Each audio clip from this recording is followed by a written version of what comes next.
Today, let us share the Word of God under the title, Things of the World are Done According to God's Word. Under this subject, let us take time to share God's grace. When we look at the prophecies of Daniel chapters 4 and 5, God let King Nebuchadnezzar know that God Himself is leading and operating all things of this world. In the book of Daniel, we can see the relationship between King Nebuchadnezzar and Daniel several times.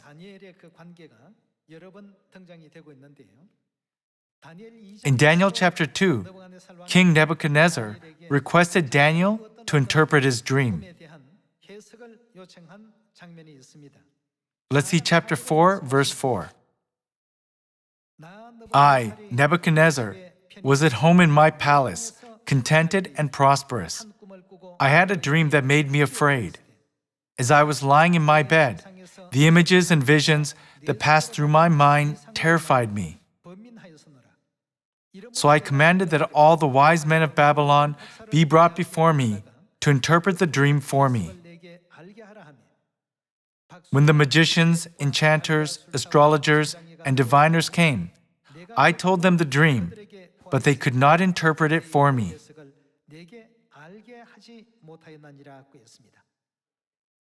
In Daniel chapter 2, King Nebuchadnezzar had a dream, but he couldn't remember what the dream was. There were people who always stayed near the king and gave him advice about government administration, magicians, enchanters, and diviners. In Daniel chapter 2, they said, "Tell us your dream, then we will interpret it for you." However, since the king didn't know what the dream was, they couldn't interpret it. In the end, he learned what his dream was through Daniel. Let's see chapter 4, verse 10. These are the visions I saw while lying in my bed. I looked, and there before me stood a tree in the middle of the land. Its height was enormous. The tree grew large and strong, and its top touched the sky. It was visible to the ends of the earth. Its leaves were beautiful, its fruit abundant, and on it was food for all. Under it the beasts of the field found shelter, and the birds of the air lived in its branches. From it every creature was fed. In the visions I saw while lying in my bed, I looked, and there before me was a messenger, a holy one coming down from heaven. He called in a loud voice, "Cut down the tree and trim off its branches, strip off its leaves and scatter its fruit. Let the animals flee from under it and the birds from its branches. But let the stump and its roots, bound with iron and bronze, remain in the ground, in the grass of the field. Let him be drenched with the dew of heaven, and let him live with the animals among the plants of the earth. Let his mind be changed from that of a man, and let him be given the mind of an animal, till 7 times pass by for him. The decision is announced by messengers.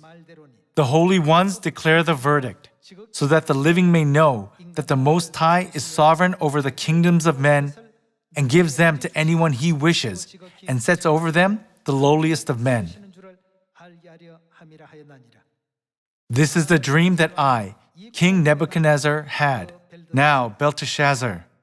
Here Daniel is called by his other name, Belteshazzar. "Tell me what it means." In chapter 2, King Nebuchadnezzar didn't even know what his dream was. But in chapter 4, he told them his dream, but people couldn't interpret it. Only Daniel interpreted the dream.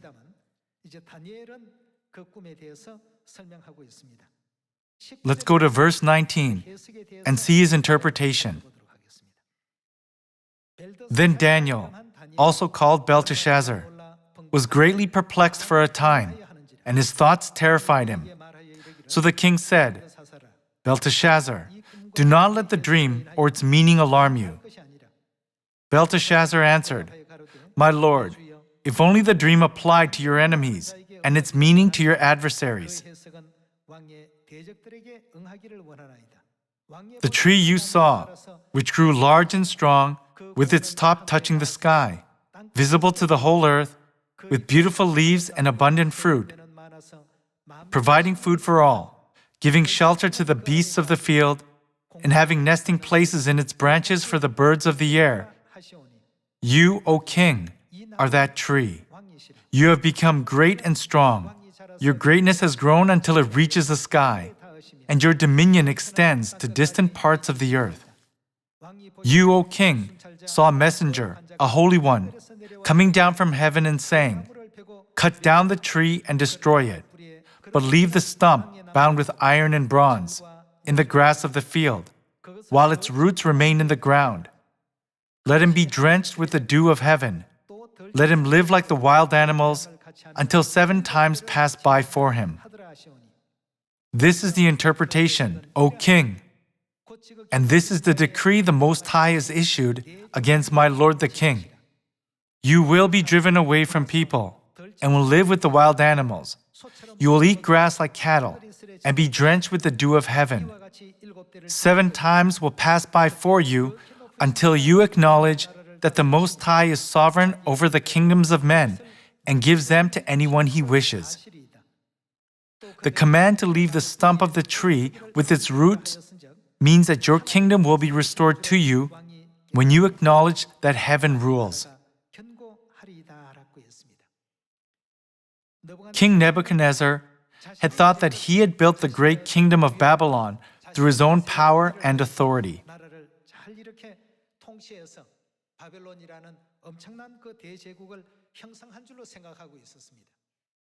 He had no idea that everything comes from God. God let him realize this through Daniel. Let's go to verse 28. All this happened to King Nebuchadnezzar. 12 months later, as the king was walking on the roof of the royal palace of Babylon, he said, "Is not this the great Babylon I have built as the royal residence? By my mighty power and for the glory of my majesty?" Thinking about the glory of Babylon, its splendid buildings and culture, King Nebuchadnezzar thought, "All these have been built by my mighty power," and he was saying it with his lips. Verse 31. The words were still on his lips when a voice came from heaven. "This is what is decreed for you, King Nebuchadnezzar. Your royal authority has been taken from you. You will be driven away from people and will live with the wild animals. You will eat grass like cattle. 7 times will pass by for you until you acknowledge that the Most High is sovereign over the kingdoms of men and gives them to anyone he wishes." Immediately, what had been said about Nebuchadnezzar was fulfilled. He was driven away from people and ate grass like cattle.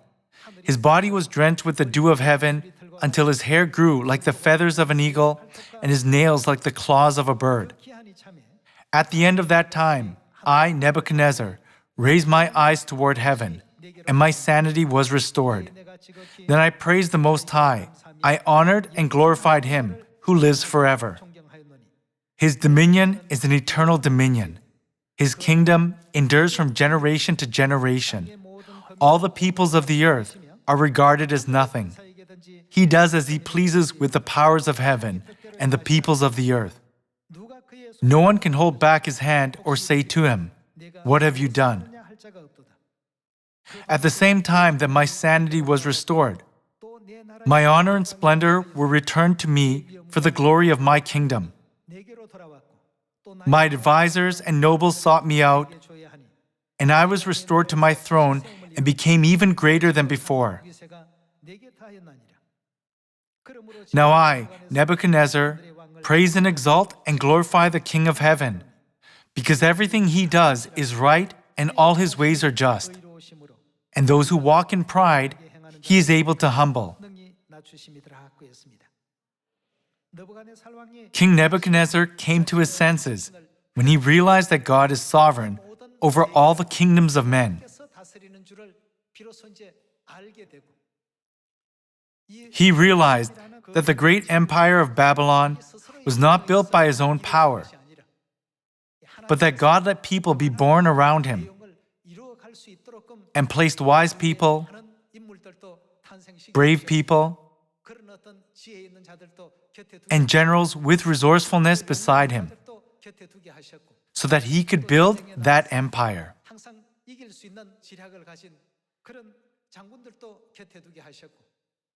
When he finally realized that it was done not with his power, but by God, his sanity was restored.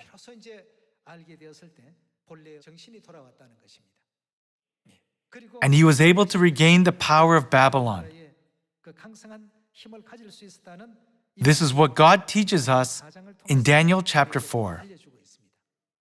When we look at the things that are happening in the global village, it seems that certain presidents and prime ministers have good policies, or that certain people threaten the world. In fact, God is showing us signs about this age. Isn't He showing us through this phenomenon? Let's move on to chapter 5. Daniel chapter 5, verse 1. King Belshazzar gave a great banquet for 1,000 of his nobles and drank wine with them. While Belshazzar was drinking his wine, he gave orders to bring in the gold and silver goblets that Nebuchadnezzar, his father, had taken from the temple in Jerusalem. So he gave orders to bring in all the equipment used in the temple of God, so that the king and his nobles, his wives, and his concubines might drink from them.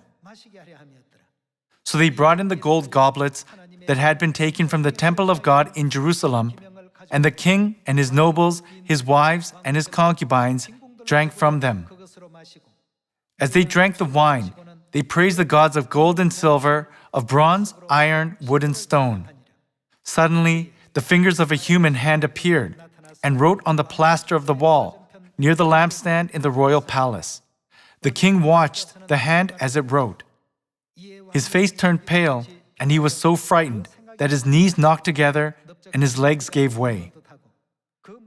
The king called out for the enchanters, astrologers, and diviners to be brought and said to these wise men of Babylon, "Whoever reads this writing and tells me what it means will be clothed in purple and have a gold chain placed around his neck, and he will be made the third highest ruler in the kingdom." Then all the king's wise men came in, but they could not read the writing or tell the king what it meant. So King Belshazzar became even more terrified, and his face grew more pale. His nobles were baffled. Eventually, he had Daniel interpret the writing. Let's go to verse 16. Now I have heard that you are able to give interpretations and to solve difficult problems. If you can read this writing and tell me what it means, you will be clothed in purple and have a gold chain placed around your neck, and you will be made the third highest ruler in the kingdom. Then Daniel answered the king, "You may keep your gifts for yourself and give your rewards to someone else. Nevertheless, I will read the writing for the king and tell him what it means. O king, the Most High God gave your father Nebuchadnezzar sovereignty and greatness and glory and splendor. Because of the high position he gave him, all the peoples and nations and men of every language dreaded and feared him. Those the king wanted to put to death, he put to death. Those he wanted to spare, he spared. Those he wanted to promote, he promoted. And those he wanted to humble, he humbled. But when his heart became arrogant and hardened with pride, he was deposed from his royal throne and stripped of his glory. He was driven away from people and given the mind of an animal. He lived with the wild donkeys and ate grass like cattle, and his body was drenched with the dew of heaven, until he acknowledged that the Most High God is sovereign over the kingdoms of men and sets over them anyone he wishes." Daniel is enlightening King Belshazzar here. Verse 22. But you, his son, O Belshazzar, have not humbled yourself, though you knew all this. Instead, you have set yourself up against the Lord of heaven. You had the goblets from his temple brought to you, and you and your nobles, your wives, and your concubines drank wine from them. You praised the gods of silver and gold, of bronze, iron, wood, and stone, which cannot see or hear or understand. But you did not honor the God who holds in his hand your life and all your ways. Therefore he sent the hand that wrote the inscription. This is the inscription that was written: Mene, Mene, Tekel, Parsin. This is what these words mean. Mene, God has numbered the days of your reign and brought it to an end. Tekel, you have been weighed on the scales and found wanting. Perez, your kingdom is divided and given to the Medes and Persians. Then, at Belshazzar's command, Daniel was clothed in purple, a gold chain was placed around his neck, and he was proclaimed the third highest ruler in the kingdom. That very night, Belshazzar, king of the Babylonians, was slain, and Darius the Mede took over the kingdom at the age of 62. Daniel chapter 5 shows that Babylon would be conquered by Media Persia in the time of King Belshazzar.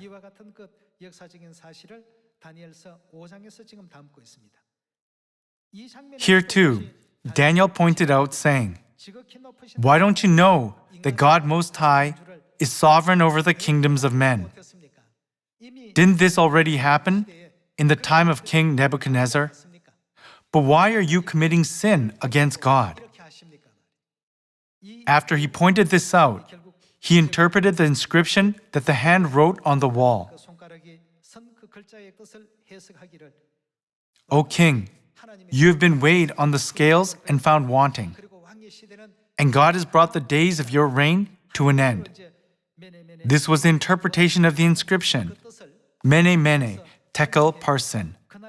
And in Daniel chapter 5, it is written that King Belshazzar was attacked by Media Persia, and that Babylon was destroyed that very night. People living on this earth must know God correctly and fear God, so that when they leave this world and return to the spiritual world, they will know who has guided them the whole time. Shouldn't we all learn this to know this fact and fear God correctly? This is why we must always pay attention to God's words and follow God's teachings. Let's go to Genesis chapter 6. Chapter 6, verse 5. The Lord saw how great man's wickedness on the earth had become, and that every inclination of the thoughts of his heart was only evil all the time. The Lord was grieved that he had made man on the earth, and his heart was filled with pain. So the Lord said, "I will wipe mankind, whom I have created, from the face of the earth, men and animals, and creatures that move along the ground, and birds of the air, for I am grieved that I have made them." But Noah found favor in the eyes of the Lord. Verse 9. This is the account of Noah. Noah was a righteous man, blameless among the people of his time, and he walked with God. Noah had 3 sons, Shem, Ham, and Japheth. Now the earth was corrupt in God's sight and was full of violence. God saw how corrupt the earth had become, for all the people on earth had corrupted their ways. So God said to Noah, "I am going to put an end to all people, for the earth is filled with violence because of them. I am surely going to destroy both them and the earth." Let's see verse 14. "So make yourself an ark of cypress wood, make rooms in it, and coat it with pitch inside and out." It is God who operates this world. God let Noah know his will to punish the wicked with water. God let him know his will and told him that his job is to build an ark and make preparations for salvation. Noah didn't make any objection to this at all, but he carried out God's will. We can see this in chapter 6. Verse 22. Noah did what? Did everything just as God commanded him. Chapter 7, verse 4. 7 days from now, I will send rain on the earth for 40 days and 40 nights, and I will wipe from the face of the earth every living creature I have made. And Noah did what? Did all that the Lord commanded him. The forefathers of faith fully understood that the whole world is governed by God. That's why they always obeyed God and followed God's words.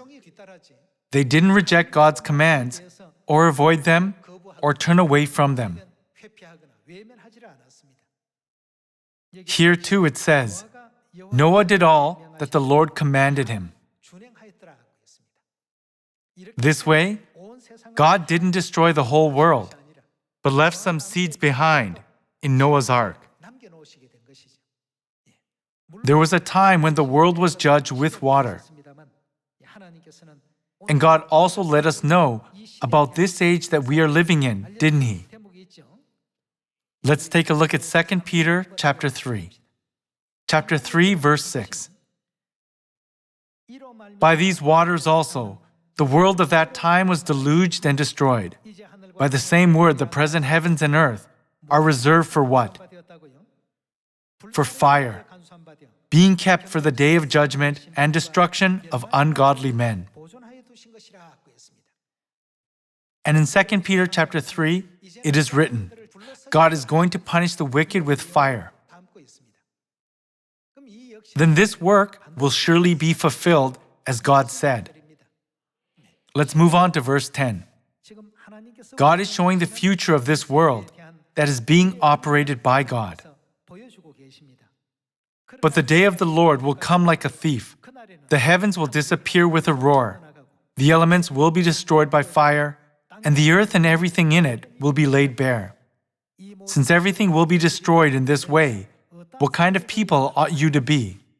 All these things are going to happen without fail. So what kind of people ought you to be? You ought to live holy and godly lives as you look forward to the day of God and speed its coming. That day will bring about the destruction of the heavens by fire, and the elements will melt in the heat. But in keeping with His promise, we are looking forward to a new heaven and a new earth, the home of righteousness. So then, dear friends, since you are looking forward to this, make every effort to be found, how? Spotless, blameless, and at peace with Him. God is operating this earth. So we must be ready to be saved on the last day when God judges with fire, by living even more holy and godly lives. We must be found spotless and blameless in God's eyes. Let's see Zephaniah chapter 1. Even if people of the world live wicked lives, we, heavenly people, must not be swayed by that wickedness, right? Rather, we must lead them to the correct path. Let's see chapter 1, verse 2. I will sweep away everything from the face of the earth, declares the Lord. Let's move to verse 14. The great day of the Lord is near, near and coming quickly. Listen, the cry on the day of the Lord will be bitter, the shouting of the warrior there. That day will be a day of wrath, a day of distress and anguish, a day of trouble and ruin, a day of darkness and gloom, a day of clouds and blackness, a day of trumpet and battle cry against the fortified cities and against the corner towers. I will bring distress on the people, and they will walk like blind men, because they have sinned against the Lord.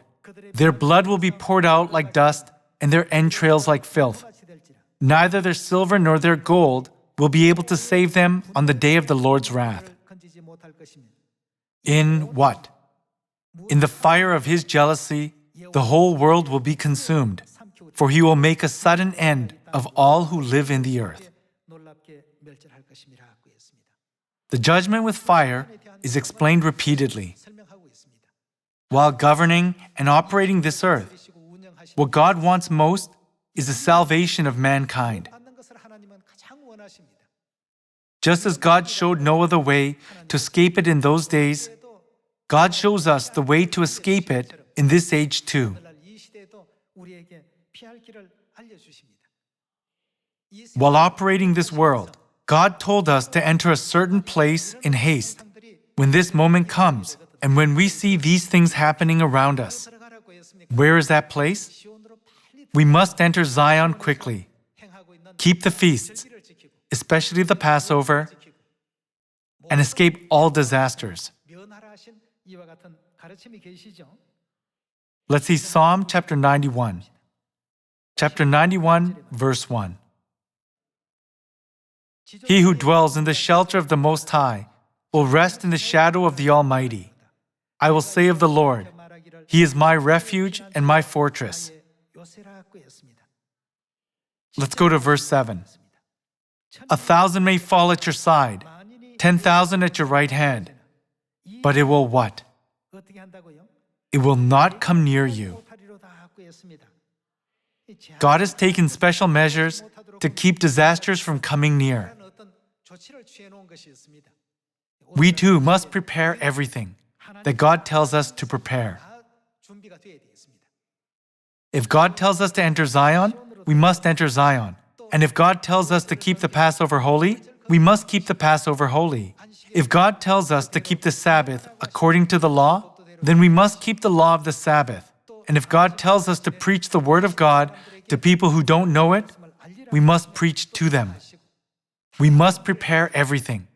We must do everything. And then, we just need to wait. It is written, no disaster will come near you. Then what is it that we must do so that no disaster will come near us? Let's take a quick look at Exodus chapter 12. Chapter 12, verse 11. This is how you are to eat it, with your cloak tucked into your belt, your sandals on your feet, and your staff in your hand. Eat it in haste, it is the Lord's Passover. On that same night I will pass through Egypt and strike down every firstborn, both men and animals, and I will bring judgment on all the gods of Egypt. I am the Lord. The blood will be a sign for you on the houses where you are. And when I see the blood, I will pass over you. No destructive plague will touch you when I strike Egypt. This is a day you are to commemorate. For the generations to come, you shall celebrate it as a festival to the Lord. He promised to protect us so that no disaster will come near us when we keep the Passover in this age as well. This was a promise that God already made 3,500 years ago at the time of the Exodus. Today, in this age too, amazing grace and the work of salvation happen when we obey God's words. We must keep this in mind and make a beautiful journey of faith, looking forward to the day of God's coming by living holy and godly lives. Just as God prepared the ark in the time of Noah, God tells us to enter Zion. Let us confirm this in Jeremiah chapter 4. Chapter 4, verse 5. Announce in Judah and proclaim in Jerusalem and say, sound the trumpet throughout the land. Cry aloud and say, gather together. Let us flee to the fortified cities. Where is this place? It is Zion. Raise the signal to go to Zion. Flee for safety without delay. For I am bringing disaster from the north, even terrible destruction. A lion has come out of his lair, a destroyer of nations, a destroyer of all the countries that exist on this earth, has set out. He has left his place to lay waste your land. Your towns will lie in ruins without inhabitant. Where do we need to go at this time? To Zion. We, God's people, don't need to be anxious wherever we are, because God is always with us. Let us not fail to always give thanks to God for calling us for such a great work, making us His children, and allowing us to work as part of the work of salvation.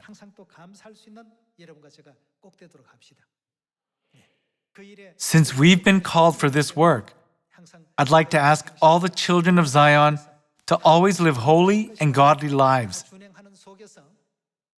and obey everything that God commands us and follow in the footsteps of Father and Mother. Thank you very much.